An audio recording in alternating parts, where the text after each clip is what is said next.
Hello दोस्तों, स्वागत है आपका कैरियर विल स्टडी में। आज मैं आपके लिए लेकर आई हूँ NCERT solution for class 9th part है 2 स्मृति संचयन भाग 1 हिंदी, जो श्री राम शर्मा जी का है। तो देखो इस पाठ में सबसे पहले हमारे पास है बोध प्रश्न। तो देखो बोध प्रश्न है प्रश्न नंबर 1, भाई के बुलाने पर घर लौटते समय लेखक के मन में किस बात का डर था। तो उत्तर डालेंगे और लिखेंगे भाई के बुलाने पर घर लौटते समय लेखक के मन में पिटने का डर था। अगला प्रश्न है हमारे पास दूसरा, मक्खनपुर पढ़ने जाने वाली बच्चों की टोली रास्ते में पड़ने वाले कुएं में डेला क्यों फेंकती थी। तो उत्तर डालेंगे और लिखेंगे मक्खनपुर पढ़ने जाने वाले रास्ते में एक सूखा कुआं था जिसमें सांप गिर गया था। बच्चे की टोली उस सांप की फुसकार सुनने के लिए डेला फेंकती थी।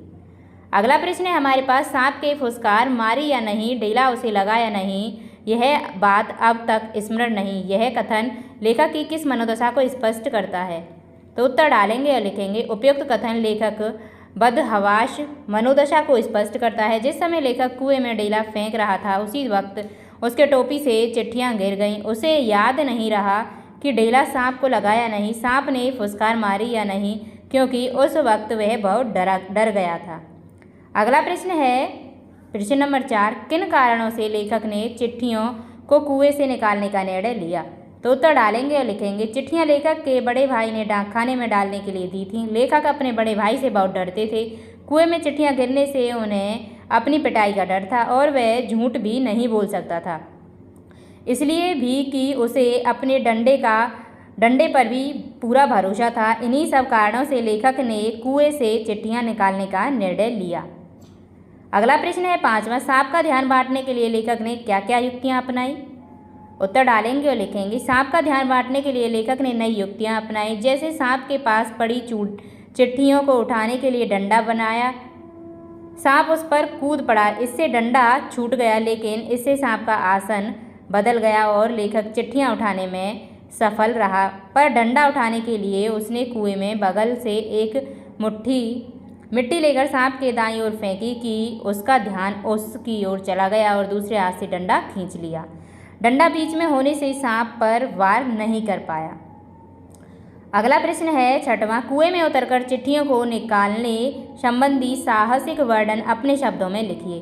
तो उत्तर डालेंगे और लिखेंगे भाई द्वारा दी गई चिट्ठियां लेखक ने कुएं में गिर गई थीं और उन्हें उठाना भी ज़रूरी था, लेकिन कुएं में सांप था जिसके काटने का डर था, परंतु लेखक ने कुएं से चिट्ठियां निकालने का निर्णय लिया। उसने अपनी ओर अपने भाई की धोतियां कुछ रस्सी मिलाकर बांधी और धोती की सहायता से वह कुएं में उतरा। अभी 4-5 गज ऊपर ही था कि सांप फन फैलाए हुए दिखाई दिया। उसने सोचा धोती से लटककर सांप को मारा नहीं जा सकता और डंडा चलाने के लिए पर्याप्त जगह नहीं थी। लेखक ने डंडे की चिट्ठियां सरकाने का प्रयत्न किया तो सांप डंडे पर लिपट गया। सांप का पिछला हिस्सा लेखक के हाथ को छू गया तो उसके डंडा पटक दिया। उसका पैर भी दीवार से हट गया और धोती से लटक गया। फिर हिम्मत करके उसने कुएं की मिट्टी सांप की ओर फेंकी। डंडे के गिरने और मिट्टी फेंकने से सांप का आसन बदल गया और लेखक चिट्ठियां उठाने में सफल रहा। धीरे से डंडा भी उठा लिया और कुएं से बाहर आ गया। वास्तव में यह एक साहसिक कार्य था। अगला प्रश्न है 7वां, इस पाठ को पढ़ने के बाद किन किन बाल सुलभ शरारतों के विषय में पता चलता है। तो उत्तर डालेंगे और लिखेंगे मौसम अच्छा होते ही खेतों में जाकर फल तोड़कर खाना। नंबर 2, स्कूल जाते समय रास्ते में शरारतें करना। नंबर 3, रास्ते में आए कुएं, तालाब, पानी से भरे स्थानों पर पत्थर फेंकना, पानी में उछलना। नंबर 4, जानवरों को तंग करते हुए चलना। नंबर 5 है अपने आप को सबसे बहादुर समझना। आदि अनेकों बाल सुलभ शरारतों का पता चलता है।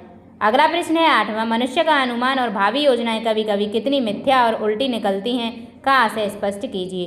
तो उत्तर डालेंगे और लिखेंगे मनुष्य अपनी स्थिति का सामना करने के लिए स्वयं ही अनुमान लगाता है और अपने हिसाब से भावी योजनाएं भी बनाता है, परंतु ये अनुमान और योजनाएं पूरी तरह से ठीक उतरे ऐसा नहीं होता। कई बार यह गलत भी हो जाता है। जो मनुष्य चाहता है उसका उल्टा हो जाता है। अतः कल्पना और वास्तविकता में हमेशा अंतर होता है। अगला प्रश्न है 9वां, फल तो किसी दूसरी शक्ति पर निर्भर है। पाठ के संदर्भ में इस पंक्ति का आशय स्पष्ट कीजिए। उत्तर डालेंगे और लिखेंगे लेखक जब कुएं में उतरा तो यह सोचकर उतरा था कि या तो यह चिट्ठियाँ उठाने में सफल होगा या सांप द्वारा काट लिया जाएगा। फल की चिंता किए बिना वह कुएं में उतर गया और अपने दृढ़ विश्वास से सफल रहा। अतः मनुष्य को कर्म करना चाहिए। फल देने वाला ईश्वर होता है। मनचाहा फल मिले या नहीं यह देने वाले की इच्छा पर निर्भर करता है, लेकिन यह भी कहा जाता है कि दृढ़ विश्वास व निश्चय रखते हैं ईश्वर उनका साथ देता है। इसी के साथ आपका ये चैप्टर समाप्त हो चुका है। उम्मीद करती हूँ वीडियो आपको पसंद आई होगी। अगर वीडियो अच्छी लगी हो तो वीडियो को लाइक करें और हमारे चैनल को सब्सक्राइब करें। मिलते हैं नेक्स्ट वीडियो में न्यू चैप्टर के साथ। धन्यवाद।